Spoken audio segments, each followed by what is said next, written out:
Hello, I hope each and every one of you are doing well today. I'm Tim Cowles from According to His Will Ministry, and it's wonderful to be speaking with you. Today I have a study entitled The Persecution of Christians When Your Faith is Tested. And in this study, we just want to look at when you come to, well, first of all, let me say, regardless of popular belief, there is a false religious revival that's somewhat taking, the stage is being set for right now, and there's what we would like to call, and I can explain all this in another video, but there's what we would like to call a true religious revival, in which Jesus Christ and the angels of heaven are actually working right now to call people back into the truth. And this truth that I'm referring to is often misunderstood because it's different. And when Christians come into it, when they make up their mind, bottom line, that I'm not going to let anything separate me and what this Bible says, then sometimes they face persecution and ridicule. Sometimes people become indifferent to them, and it's hard to deal with. I've even faced this a little bit. Sometimes when I'm talking, and I like to believe that the faith that I'm a part of, and yes, I am a Christian, so you don't have to run away. I believe the faith that I'm a part of is the true remnant of Church of Jesus Christ. And I like to start with a little story.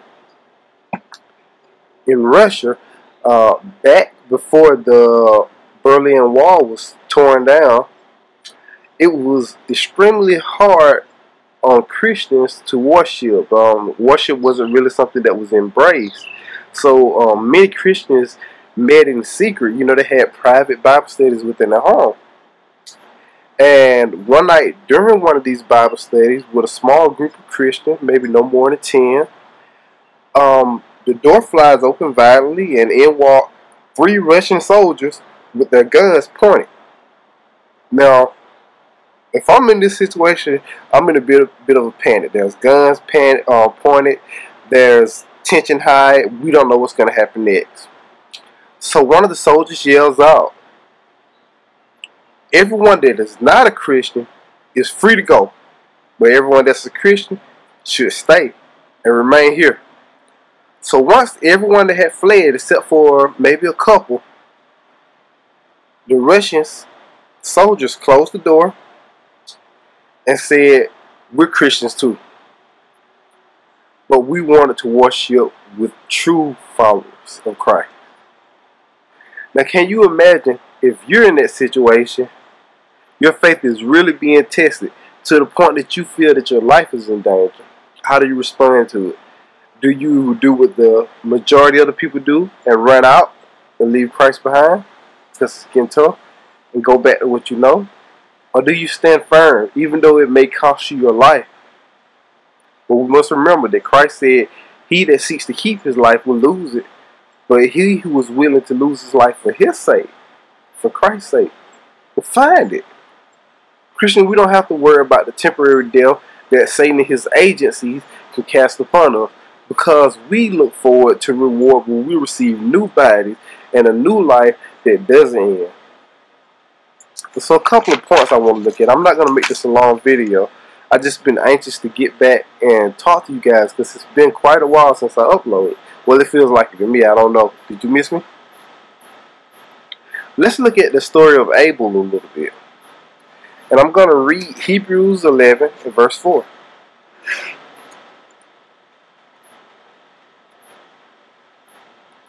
Okay, getting right there. Okay, Hebrews 11 and verse 4 reads, "By faith, Abel offered up God." Sorry, let me read that again. "By faith, Abel offered unto God a more excellent sacrifice than Cain, by which he obtained witness that he was righteous, God testifying of his gift, and by it he being dead yet speaketh." Now it says that Abel offered a sacrifice to God that was accepted and Cain wasn't. Because this sacrifice was different, Because this sacrifice was what God wanted and didn't have any human indifference to it. It wasn't bent, it wasn't tweaked, it was weird. To Cain, it caused jealousy in the heart of Cain. It caused Cain to, if you remember the story, we know what happened next, right? Let's go to Genesis chapter 4 and verse 4. We're going to read verse 3 through 8. That's Genesis chapter 4. And we're starting at verse 3. Okay, I'm sorry, I'm almost there. Okay.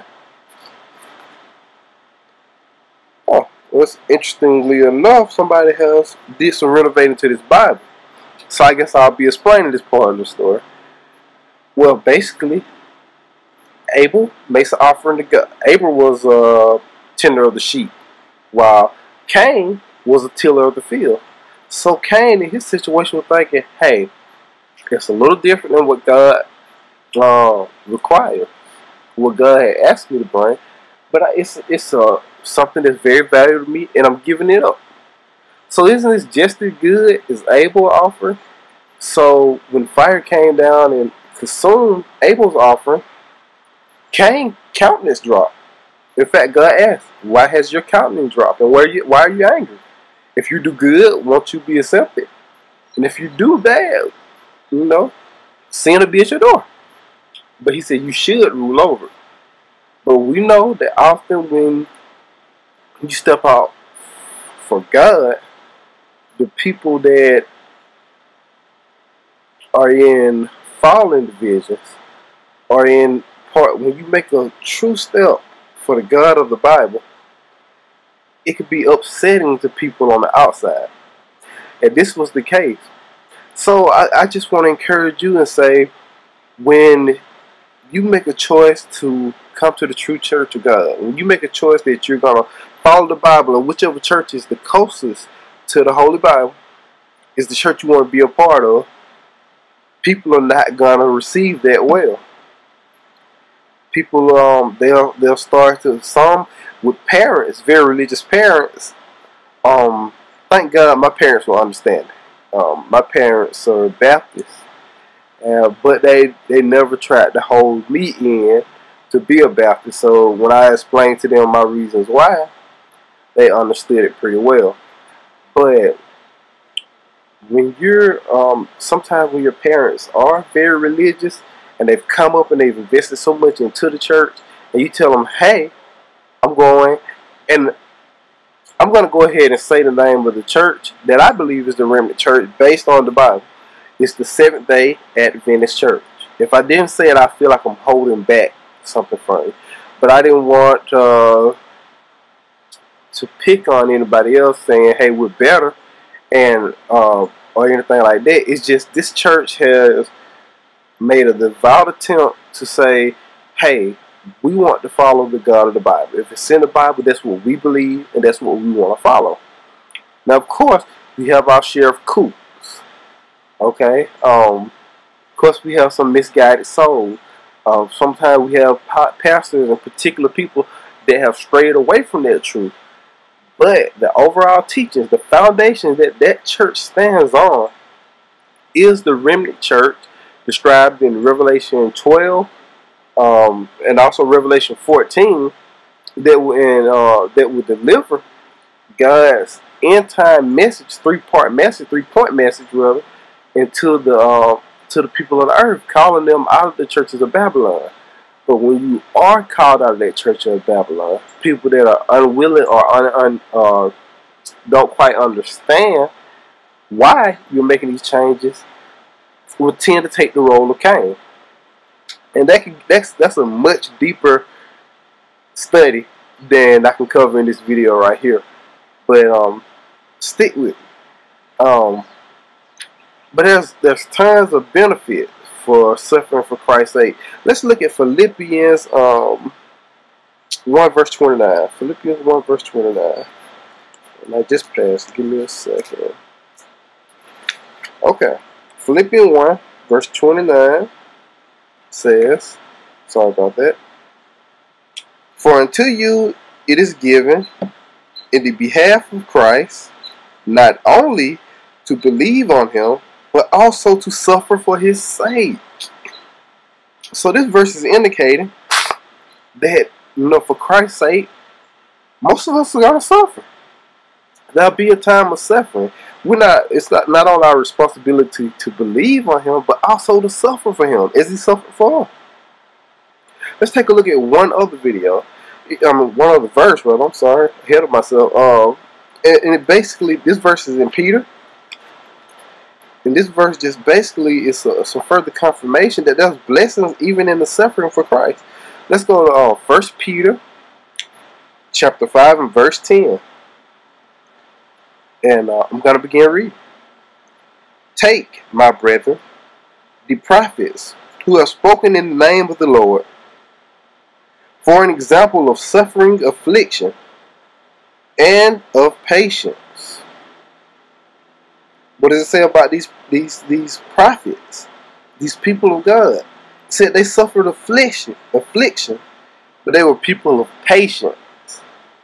They were patient. They endured. They knew. If you take your focus off of the kingdom, the coming kingdom, then you'll get consumed by the worries of this world, and what people are doing will bring you down. But Christ is going to sustain you through it all. You can't get so focused on what people are saying about you that you forget why you're doing this. You're doing it because, one, you love God, and two, the Matthew 6 verse 33 message. Let's go to Matthew 6 verse 33. So if you're in St. Matthew's already, or just Matthew, let's go to chapter 6 and verse 33. Matthew 6 verse 33 reads, But seek ye rather. So seek ye first. First thing you should seek. Your attention should be on this first. This next thing that I'm about to say. The kingdom of God and his righteousness. And all these things shall be added to you. What thing? The things that you need, the necessities that you need to make it through this world. Make it in this world, rather, until the time of his coming. We don't need to get too comfortable here. Don't worry about having everything that glimmers and shines here. This is not our home. We're just passing through with good news.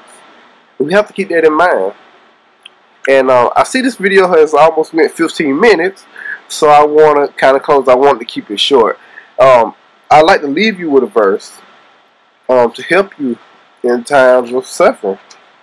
And just remember this. If you can remember this, you'll be alright. And I hope you're making notes of these things. We're in Romans 8 and verse 28.